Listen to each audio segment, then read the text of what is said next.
Okay, so this is crazy. Nobody could have predicted this, not even Bill Nye. This is why the Toyota FJ Cruiser is so expensive. Dang it!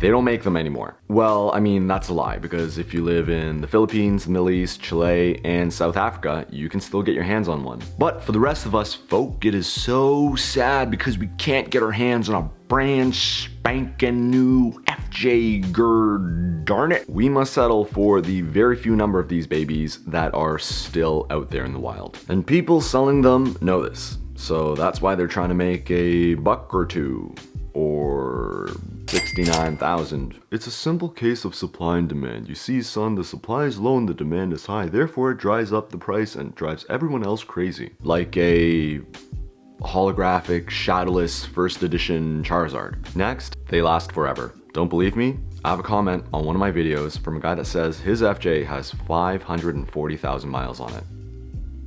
And if that's not impressive enough, I have another commenter saying their 2008 manual FJ has over 800,000 miles on it. 800,000. Yep. Don't ever get rid of your FJs, guys. Next, they are very capable off-roading machines. Straight from the factory, you can get these machines fitted with the right features so that you can head off to the trails and have some fun right away. So what are these features that we're talking about? Well, first, let's talk about the models. The FJ Cruiser comes in both two-wheel drive and four-wheel drive. Now, the two-wheel drive models are more for low-intensity off-road action, where you won't be needing to crawl on rocks or traverse steep terrain. But it still comes with the option to have an electronic rear locking differential to help you get that extra traction. With the four-wheel drive models, you get a low-range gearbox with a center locking differential, the option to have an electronic rear locker, as well as A-track, giving you more torque and traction, making it ready to tackle a good amount of the obstacles that you're about to throw at it, such as getting out of mud pools, going up steep inclines, or parking at giant snowbanks at the mall. But of course, that's assuming that you are using the applicable tires for the job. More on that in another video. Because my FJ already came with all those things, all I really had to do was just upgrade the suspension so it can handle the extra weight of my vehicle's equipment, upgrade the upper control arm so that it can handle the extra lift, and added some off-road armor. And that's it. Since then, I've put this vehicle to the test. You've seen my videos, you know where I've been.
Some of these places, it still blows my mind. This vehicle has taken me to some of the toughest and most remote locations in Canada.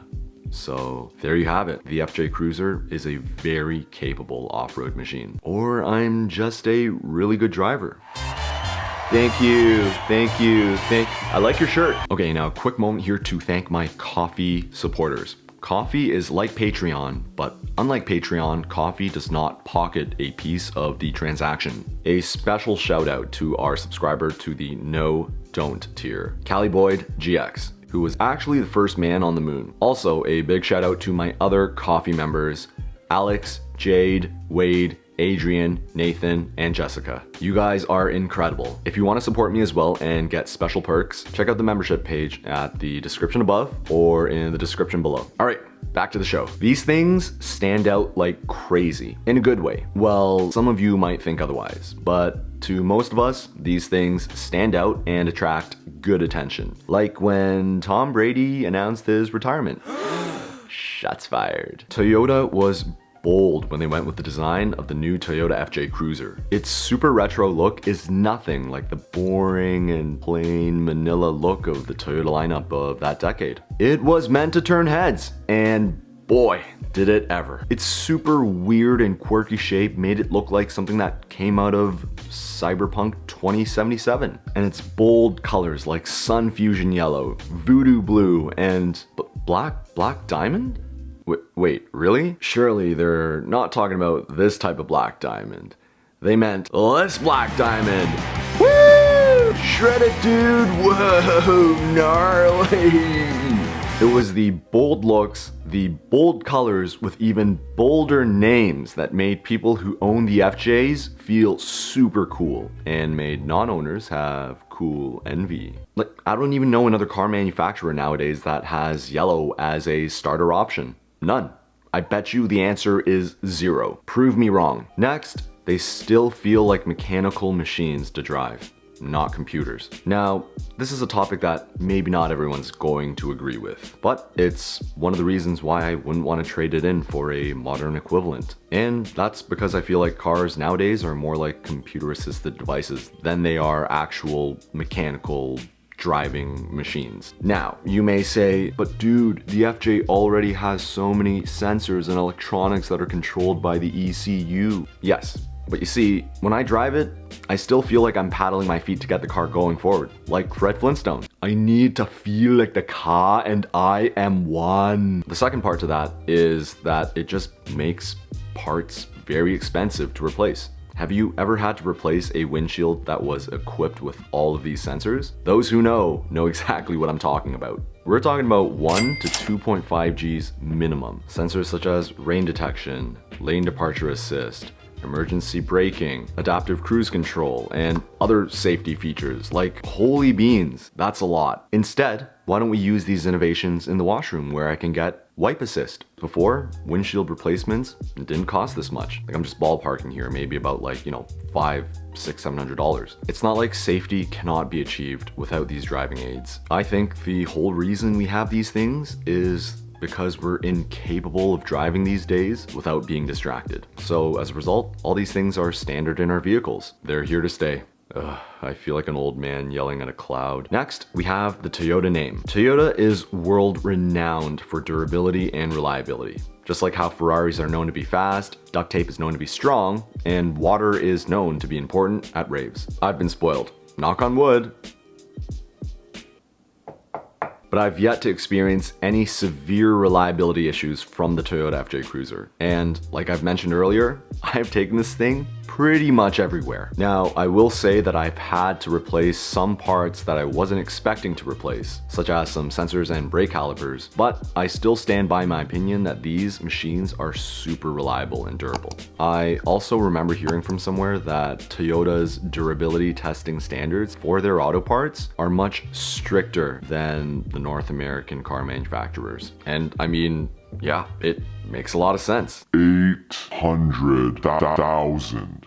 That's proof enough. And if you need more proof, here are some of the other tests that Toyota puts your vehicle through. Look at this list. Need to use your Toyota seat as a doormat? They got you. Reliability and durability has become synonymous with the Toyota name. End of story. Next, we have the cool design features. The FJ not only came with a cool looking exterior, but it has a smorgasbord of cool features on the interior, which make any owner fall in love with it even more, if that's even possible. This thing's got 3 windshield wipers on the front. 3 of them. Like, come on!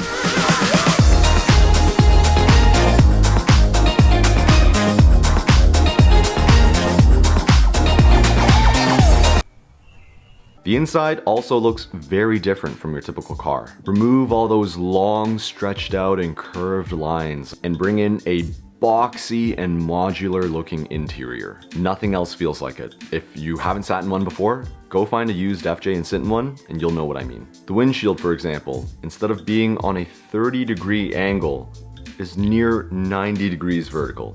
And this leaves a ton of room on your dash area to be usable. What's more, it can also come with a cool instrument cluster, which includes a compass, a thermometer, and an inclinometer. Perfect for nerds that want to nerd out to other nerds. Hey man, I bet your car doesn't have a cool instrument cluster that tells you a whole bunch of data when you're on an expedition. Oh yeah? Why don't you go take that data and finish your physics homework, you nerd? Fuck. It also comes with a switch panel that allows you to add and customize your own buttons and rocker switches for whatever things that you want to power, such as an air compressor, floodlights, winch, or a rice cooker. On top of all that, it has features like vinyl flooring, which makes it super easy to clean, a 400-watt plug option in the back of the car so you can power things like your rice cooker, and a handy storage compartment right on top of the steering wheel. Things you never thought you needed, but now cannot live without. And I want to know, what's your favorite feature on the FJ? Leave me a comment below, I'd love to see it. And if I've missed anything, feel free to call me out. Next, the current chip shortages impact on the overall market. As a result of this, the FJ Cruiser has an even higher price tag. New cars are now in short supply, which makes the used car market so gosh darn hot, dang it. Donut Media did a piece on how ridiculous these markups are, with one dealership trying to charge just under $100,000 for a 2021 Toyota RAV4. A RAV4. But I mean, the Toyota name. So if you're curious, the most expensive FJ that I was able to find in Canada is a 2014 manual with 142,000 kilometers on it with a price tag of 54,000 Canadian dollars. But if you don't live in Canada, well, you're in luck, because in the United States, I found a 2013 automatic with just 10,000 miles on it, going for a modest price of just 69,000 US dollars. 69,000 US dollars. For comparison, a new FJ sold in South Africa is the equivalent of $50,000 USD. And finally, why else would they be so sought after if not for the amazing community, aka you guys, for continuously hyping them up? Take a moment and enjoy all these amazing FJ owners and supporters of the channel all across the world.